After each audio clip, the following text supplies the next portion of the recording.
Good morning, friends. What a beautiful day today, 4th of July 2026. Today I read from Isaiah 17 to 20.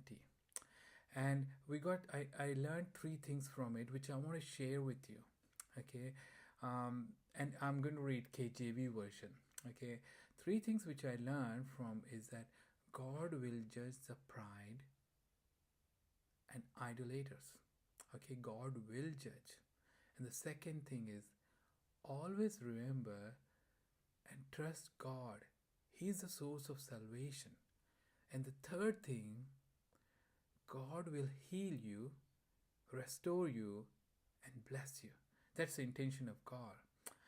So I mainly concentrate on Isaiah 17 and 19. So Isaiah 17:1 from KJV version is, Behold, Damascus is taken away, being a city, and it shall be ruinous heap. The cities of Aroer are forsaken. So Damascus and Aroer has become a city of ruin.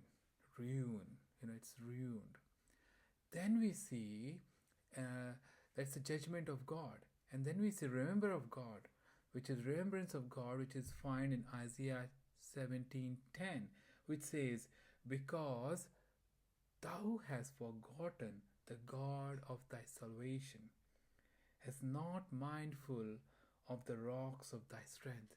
So because you became ruined, because you have forgotten the God of thy salvation, God of your salvation. Okay? But we see there is a hope also. There are few people in it also in the whole country of Damascus and Aroer that they are still praying to God, the God of living God, and they have the salvation as God. Not all, not most of them, but few. And it says in Isaiah 17:7, At that day a man looked to his Maker, and his eye shall have respect to the Holy One of Israel. So few people will be always there to separate themselves and pray to God. Okay, that is chapter 17. Now we go to chapter 19. Chapter 19 is that first we see is the judgment of God again. Okay, Behold, the Lord rideth upon a swift cloud, shall come into Egypt, and the idols of Egypt shall be moved at his presence. So he'll come, and he will make the idols of the Egypt to be moved. That's the judgment of God. And then we see healing of God, which is again in 19 verse 22. And 19 verse 22 say, And the Lord shall smite Egypt, and he shall smite and heal it.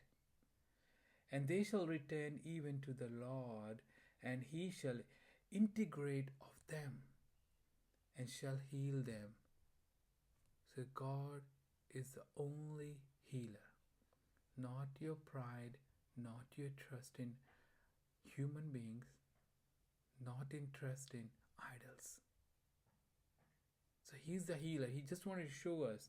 Again I read 17:22, And the Lord shall smite Egypt, he shall smite and heal it, and they shall return even to the Lord, and he shall be integrated of them, and shall heal them, he'll integrate and heal them. And then the best part of that is Isaiah 19:25. It says that, Whom the Lord of hosts shall bless, saying, Blessed be Egypt, my people, and Assyria, the work of my hand, and Israel, mine inheritance. So he is the healer, he is the restorer, and he is the blessing person. So three things we learn. First thing, God is a God of judgment. Second is that God is like always remember and trust God. And the third thing is God is has a desire to heal us, restore us, and bless us. Thank you, my friends. Have a wonderful day in Jesus' name. Amen.